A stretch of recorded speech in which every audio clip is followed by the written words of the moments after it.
There is a brilliant neurological phenomenon that athletes and musicians rely on called muscle memory. If you were to ask Catherine about the practice of a piano scale, she knows where her fingers should go immediately. Or those of you said yes. I thought she said no. I was like, and now I'm wrong. But or those with golf swings or tennis serves, you do it enough times that it's practically easy. Your fingers know where to go. You know how to shift your weight. Your body just takes over. Muscle memory is incredibly efficient.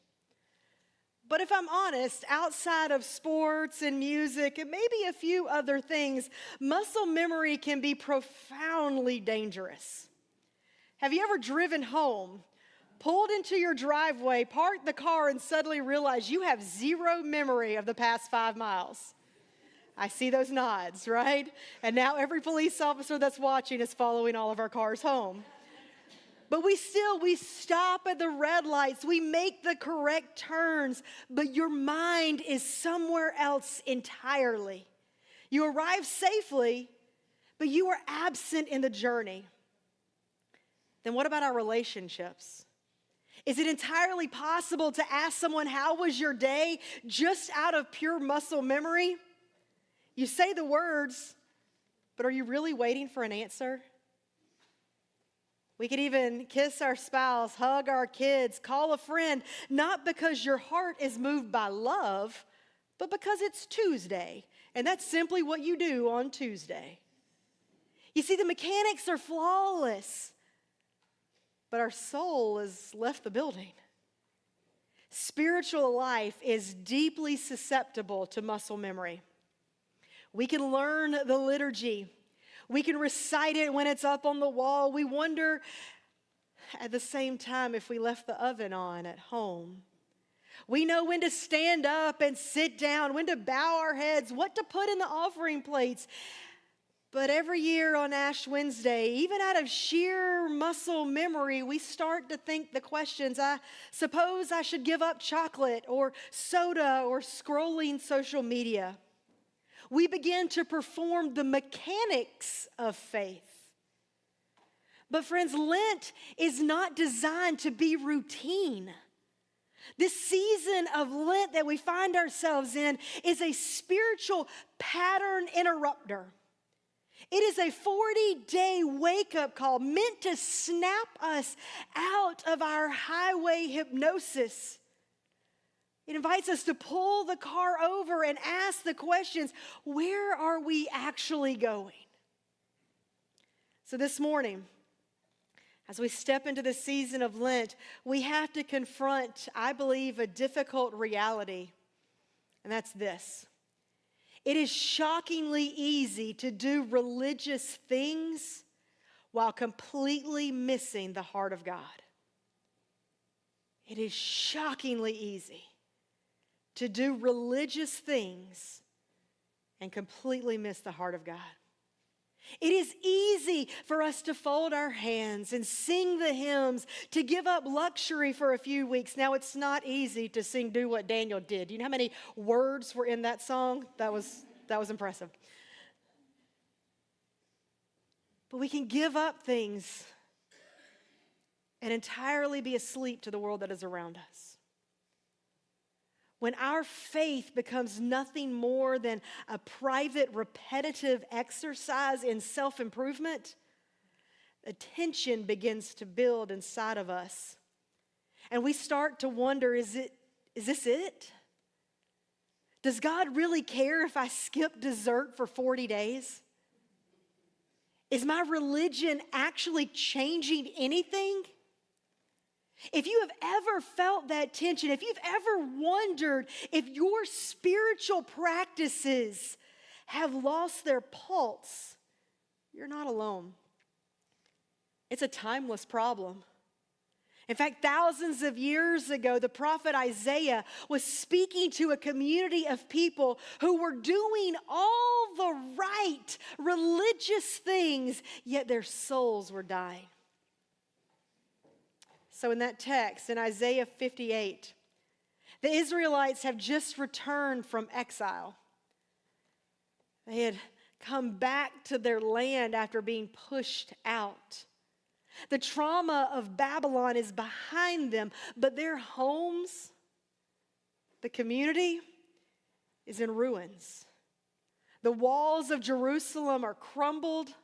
The economy is devastated. And they are desperate for God's blessing, desperate for a breakthrough. So what do? They go into spiritual overdrive. They fast, they wear sackcloth, they mark themselves with ashes, they humble themselves, they perform ritual after ritual with absolute, flawless precision. And nothing happens. Verse 3 of this passage of Isaiah, which we didn't read this morning, but they finally complain to God about it. They say, "Why have we fasted and you have not seen it? Why have we humbled ourselves and you have not noticed?" And God's response is breathtaking. He essentially says, "I haven't noticed your fasting because you're starving yourself in the sanctuary. While you're starving yourself in the sanctuary, you're starving your neighbors across the street." I want you to hear God's prophetic critique. Yet on the day of your fasting, you do as you please and exploit all your workers. Your fasting ends in quarreling and strife and in striking each other with wicked fists. Is this the kind of fast I have chosen? Only a day for people to humble themselves? You see, the people were technically doing the religious things, but they were missing God's heart entirely. They thought faith was a transaction. If I deny myself a meal, then God owes me a favor, right? God, if I do this, then you should do this. But God is not interested in our private rituals that leave public injustices unchallenged. God does not care about our piety if it doesn't translate into our humanity. So he gives them a definition of fasting. This is from verses 6 and 7 that was read, the very first verses we said. "Is not this the kind of fasting I have chosen? To loose the chains of injustice." It goes on, "to share your food with the hungry and to provide the poor wanderer with shelter." Friends, do you notice what God is saying in this passage? He tells us that true worship isn't about what you restrict from your diet. It's about what you release into the world. God desires mercy. He desires justice. He desires service. He looks at this broken post-exilic community and he says, "You want my presence? Stop looking to the sky and start looking across the street. Do all the good you can." Friends, we find ourselves in this sermon series that is challenging us with the words of Wesley of that same statement. Do all the good you can. But like I said, if we have felt that, we're not alone. Because if we fast forward 500 years from Isaiah, we find ourselves where the Roman Empire is in power and the human heart still hasn't changed a bit. The metrics we're still obsessed with are wrong. We think religion is this escalator up, a way to gain status and comfort and proximity to God's power. In the gospel text from Mark chapter 10, Jesus starts walking towards Jerusalem. He knows exactly what is waiting him, and as we make this journey to the cross, we know there's betrayal, there is suffering, and there is death on a cross. But his disciples, the guys that have been following him around for 3 years, They are entirely out of touch with this moment. James and John, two of his closest friends, pull him aside and make an incredible request. Teacher, they say, we want you to do for us whatever we ask. Can you imagine asking that to your teacher? Hey, I want you, Kelly, you got kids asking that at all? We want you to do, see, she's, no, sit down, do your work, right? Teacher, we want you to do for us whatever we ask. Let one of us sit at your right and the other at your left in glory. Even while the Son of God, even following him day after day, they have slipped into spiritual muscle memory. They are playing the world's game, the game of ambition and leverage and self-promotion. And the other 10 disciples, they hear about this and they are furious. Not because James and John asked a bad question. They're mad because James and John beat them to it. So Jesus calls a timeout. He gathers them around on that dusty road to Jerusalem, and he offers them a correction that we all should learn from. He says, you know that those who are regarded as rulers of the Gentiles lord it over them. You have seen this action on play. You've seen it. And their high officials exercise authority over them. Not so with you. Not so with you. 4 words. In 4 words, Jesus dismantles the whole structure of human ambition. He tells them that in the kingdom of God, greatness is not about how many people serve you. It's about how many people you serve. And then he grounds it not in a command. He grounds it in his own identity. Mark 10, verse 45, he says, for even the Son of Man did not come to be served, but to serve, and to give his life as a ransom for many. Jesus is not giving them a moral checklist. He's offering them a mirror. He's saying, if you want to know what God looks like, look at me. I'm not sitting on a distant throne demanding a sacrifice. I'm kneeling in the dirt. I'm washing the feet of those that come. I am setting the captives free. I'm feeding the hungry. Jesus is saying, do all the good you can. So what does that mean for us right here, right now? This year, Pittman Park United Methodist Church is celebrating its 70th anniversary. For 7 decades, this congregation has gathered, worshiped, and prayed. But I want to name something deeply true, and I truly believe deeply beautiful about you. Pittman Park has not been a church that hides in the sanctuary. When we read Isaiah chapter 58 about sharing food with the hungry and providing shelter for the wanderer, this isn't just ancient poetry to you. This is your history. It's the sound of chairs and tables being rolled out because we don't have enough set up for open table, where strangers become neighbors over a hot place of food. It's the work of our hands when we're helping those across the world. It's the food we pack so a child doesn't go hungry on the weekends. It's the steady, quiet work of community partnerships and disaster recovery. You know how to serve. You have a legacy of doing it. But friends, legacy can be tricky. Because if we aren't careful, a 70-year legacy can become a museum we visit rather than the foundation we build upon. Even good works can become muscle memory.